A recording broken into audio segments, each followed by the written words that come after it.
सुखी वैवाहिक जीवन के लिए कुंडली में बनते हैं ऐसे योग। जानें, चेक करें कहीं आपके कुंडली में यह योग है का। नमस्कार, मैं ज्योतिष आचार्य संजीत कुमार मिश्रा। सभी लोग प्रायः यह चाहते हैं कि हमारा वैवाहिक जीवन सुखमय हो, पति तथा पत्नी दोनों मिलकर के खूब जीवन का आनंद लें। शादी का रिश्ता हमारे जीवन में बहुत महत्वपूर्ण रिश्ता होता है। अगर वैवाहिक जीवन में कलेश बढ़ जाए, इस स्थिति में बहुत ही परेशानी बन जाती है। जीवन में बहुत सारे नकारात्मक प्रभाव पड़ जाते हैं। ज्योतिष शास्त्र के अनुसार सुखी वैवाहिक जीवन बनाने के लिए कई ग्रह को अनुकूल होना बहुत जरूरी होता है, नहीं तो उसका प्रभाव नहीं मिलता है। आज के समय में ऐसा देखा जाता है कि किसी से मित्रता हुआ, यानी किसी से प्रेम किए और 20 से 30 दिन के अंदर में विवाह के बंधन में लोग बंध जाते हैं। ऐसा करना कहीं कहीं तकलीफ भी बढ़ जाती है। ऐसी रिश्ता कभी कभी सुखी वैवाहिक जीवन के लिए कष्टकारी बन जाती है। आपको इस वीडियो के माध्यम से हम बता रहे हैं कैसे वैवाहिक जीवन को ठीक ठाक करें, किन ग्रहों को ठीक ठाक करें तो जीवन में ठीक ठाक हो जाए। जन्म कुंडली में कुल 12 भाव होते हैं। सभी भाव का प्रभाव जो है अलग अलग होता है। कुंडली के 5वां भाव प्रेम संबंध का भाव होता है और 7वां भाव जो है वैवाहिक जीवन को दर्शाता है। 7वां भाव वो दाम्पत्य जीवन के लेकर के वहां पर जानकारी प्राप्त होती है। सुखी वैवाहिक जीवन बनाने में कुछ ऐसे ग्रह हैं, उनका बड़ा ही महत्व होता है। वैवाहिक जीवन को सुखी बनाने के लिए इन ग्रहों में पुरुष के ग्रह अलग हैं और महिला के ग्रह अलग हैं। इन ग्रहों को मजबूत होना बहुत जरूरी होता है।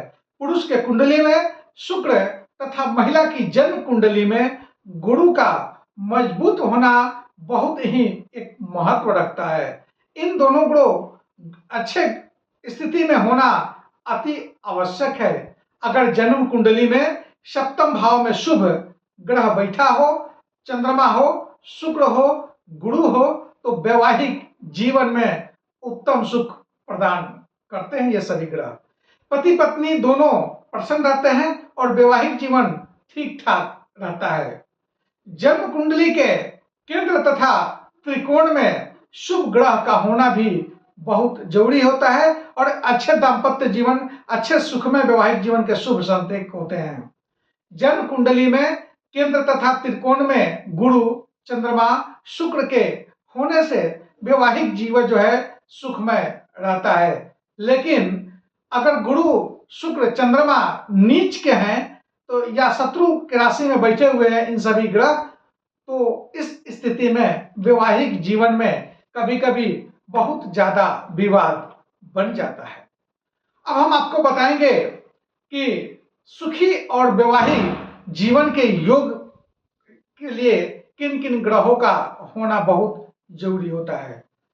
सप्तमेश या शुक्र की बृहस्पति के साथ युति अगर हो या बृहस्पति का दृष्टि बना हुआ हो, तब जो है वैवाहिक जीवन सुखमय होता है। पुरुष की कुंडली में शुक्र और स्त्री के कुंडली में मंगल यदि पीड़ित ना हो तो सुखी वैवाहिक जीवन बनता है, दाम्पत्य जीवन प्रसन्न भी रहता है।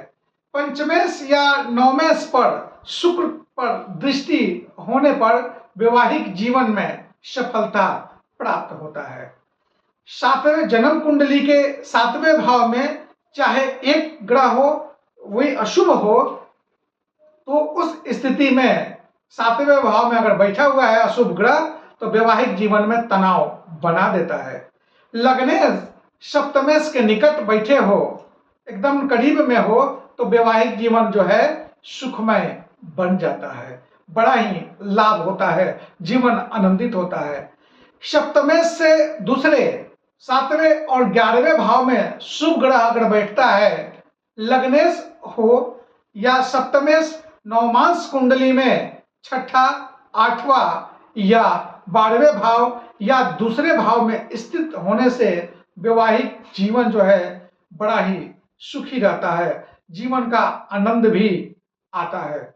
आपके जन्म कुंडली में अगर काल सर्प दोष बन गया हो, मांगलिक दोष बन गया हो, या अन्य ग्रह जो है सप्तम भाव को पीड़ित कर दिया हो, उस स्थिति में जो है वैवाहिक जीवन में तनाव बन जाता है। ज्योतिष से संबंधित अन्य भी जानकारी प्राप्त करने के लिए दिए हुए नंबर पर आप कांटेक्ट कर सकते हैं। तब तक जय माता दी।